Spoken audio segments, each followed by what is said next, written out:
திமுகவோட கூட்டணி கட்சிகள் இப்போ தளபதி விஜய் பக்கம் வந்து திரும்பி இருக்கு. முக்கியமாக திமுகவோட முக்கிய கூட்டணி கட்சிகளான காங்கிரஸ், அதுக்கப்புறம் வைகோ, தேமுதிகலாம் வந்து தமிழக வெற்றி கழகத்தோட கூட்டணி வைப்பதற்கான பேச்சுவார்த்தை நடந்து கொண்டு இருக்காம். இதை பற்றி டீட்டெயிலாக தான் பேச போகிறோம். ஸோ திமுக பொறுத்த வரைக்கும் வந்து எப்பயுமே வந்து திமுக வெற்றி பெறுவதற்கான காரணம் வந்து அதோட கூட்டணி பலம் தான். ஸோ கூட்டணி இல்லைன்னா திமுக கிடையாது. ஆனால் வந்து இந்த டைம் வந்து 2026 சட்டமன்ற தேர்தல் அப்படி இருக்க போவது கிடையாது. என்னதான் வந்து திமுக கூட்டணி பலமா இருந்தாலுமே பல போட்டிகள் வந்து இருந்து கொண்டு தான் இருக்கு. ஸோ திமுக 2026 சட்டமன்ற தேர்தலை இந்த கூட்டணி பலத்தோட தான் சந்திக்கலாம் அப்படின்னு எதிர்பார்த்து காத்திருந்தாங்க. இப்ப தளபதி விஜய் அவர்கள் அம்பேத்கர் புத்தக வெளியீட்டு விழால ஒரு விஷயத்தை சொல்லியிருப்பாங்க. உங்களோட கூட்டணி கணக்குகள் எல்லாமே வந்து கொஞ்சம் கொஞ்சமா வந்து உடையும் அப்படிங்கிற விஷயத்த சொல்லியிருந்தாங்க.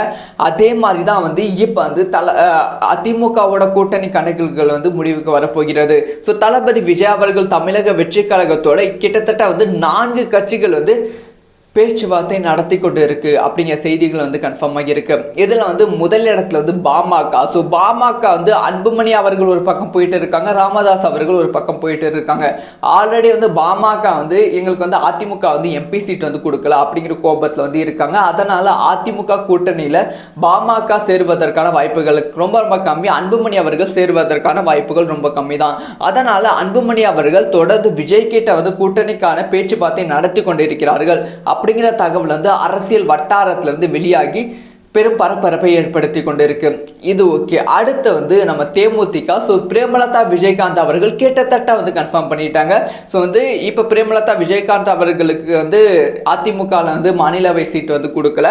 ஸோ அதனால் வந்து திமுக பக்கம் போனாலுமே அதிமுகவில் கொடுத்த தொகுதிகள் கூட வந்து திமுக வந்து கொடுக்காது. அந்த அளவுக்கு பிரேமலதா விஜயகாந்த் அவர்களுக்கும் தேமுதிகவுக்கும் வந்து வாக்கு சதவீதம் கம்மியாக தான் இருக்குது. 0.45% தான் வந்து பிரேமலதா தேமுதிகவுக்கு வந்து இருக்கு. அதனால தொடர்ந்து தளபதி விஜய் அவர்களுக்கு சப்போர்ட் பண்ற விதமாக வந்து பிரேமலதா அவர்களோட ஸ்பீச்சும் வந்து இருக்கு. கூட்டணிக்கு வந்து அவர் கூப்பிட்டா கண்டிப்பாக போகும் அப்படிங்கிற விஷயத்தெல்லாம் சொல்லியிருக்காங்க. அதனால கிட்டத்தட்ட தேமுதிகவும் வந்து தமிழக வெற்றி கழகத்தோட கூட்டணியில் வந்து கிட்டத்தட்ட வந்து உறுதியாகிவிட்டது. அதுக்கு அடுத்து தான் வந்து மெயின் தலைகள் வந்து வெளியாகிறது. இது பாமக, தேமுதிக 2 பேரும் வந்து கூட்டணியை வந்து எந்த கட்சியோட கூட்டணி சேரப்படும் அப்படிங்கிற விஷயத்தை அறிவிக்கல. அதனால விஜய் கூட பேச்சுவார்த்தை நடத்தி கொண்டு இருக்காங்க.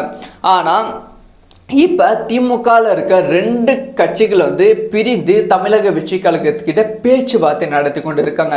இதில் வந்து ஃபர்ஸ்ட் வந்து வைகோ அவர்கள். ஸோ வைகோ அவர்களோட பவரை பற்றி நம்ம எல்லாத்துக்கும் தெரியும். இந்த டைம் வந்து வைகோ அவர்களுக்கு மாநிலவை சீட்டை வந்து கொடுப்பாங்க அப்படின்னு எதிர்பார்க்கப்பட்டால் வைகோவுக்கு கொடுக்காம தூக்கி கமல்ஹாசனுக்கு வந்து கொடுத்துட்டாங்க. இது வந்து வைகோவுக்கு மிகப்பெரிய அதிர்ச்சியான விஷயமா இருந்தது. வைகோ அவர்கள் திமுகவோட கூட்டணியில் இருந்ததற்கான மிக முக்கியமான காரணமே மாநிலவை சீட்டு தான். ஆனால் வைகோவுக்கு கொடுக்காததால் வைகோ அவர்கள் இப்போ வந்து தமிழக வெற்றி கழகத்தோடையும் அதிமுகவோடையும் பேச்சுவார்த்தை நடத்தி கொண்டு இருக்காங்க அப்படின்னு சொல்லப்படுகிறது. இந்த 2 கட்சிகளோட ஏதாவது ஒரு கட்சி கூட வைகோ அவர்கள் பேச்சுவார்த்தை முடித்து கூட்டணி வந்து சேருவதற்கான வாய்ப்புகள் ரொம்ப அதிகம். இதையும் தாண்டி காங்கிரஸ், அதாவது தமிழக வெற்றி கழகம் ஸ்டார்டிங்ல இருந்து காங்கிரஸ் வந்து தளபதி விஜய் அவர்களுக்கு வாழ்த்து வந்து சொல்லிக்கொண்டு வருகிறது. அதே மாதிரி காங்கிரஸ் தலைவர்களும் வந்து தமிழக வெற்றி கழகத்தோட தலைவர் விஜய் கிட்ட கூட்டணிக்கான பேச்சுவார்த்தை நடத்தி கொண்டு தான் இருக்காங்க அப்படின்னு சொல்லப்படுகிறது. இது வந்து தமிழ்நாடு காங்கிரஸ் தலைவர் கிடையாது, மத்தியிலிருந்தே வந்து பேச்சுவார்த்தை நடந்து கொண்டு இருக்கு அப்படிங்கிற செய்தி வந்து கிடைச்சிருக்கு. இந்த ஒரு விஷயம், அதாவது பாமக, தேமுதிக, வைகோ, அதுக்கப்புறமா காங்கிரஸ் இந்த ஒரு கூட்டணி வந்து அமைந்தால் அது வந்து ஒரு மிகப்பெரிய போட்டியாக வந்து இருக்கும். ஸோ சொல்லப்போனால் வந்து எலெக்ஷன் ரிசல்ட்டே வர வேண்டாம். ஸோ திமுக தோல்வி அப்படிங்கிற விஷயம் உறுதியாகிவிடும். இப்போ வந்து தமிழக வெற்றி கழகம் இல்லை அதிமுகவா அப்படிங்கிற ஒரு போட்டியை வந்து உருவாகிவிடும். அந்த அளவுக்கு இந்த கூட்டணிக்கான பலம் வந்து ரொம்ப ரொம்ப ரொம்ப ரொம்ப அதிகம். ஸோ நீங்கள் சொல்லுங்கள், இந்த ஒரு கூட்டணி தமிழகத்தில் அமைந்தால் நீங்கள் ஓட்டு போடுவீங்களா?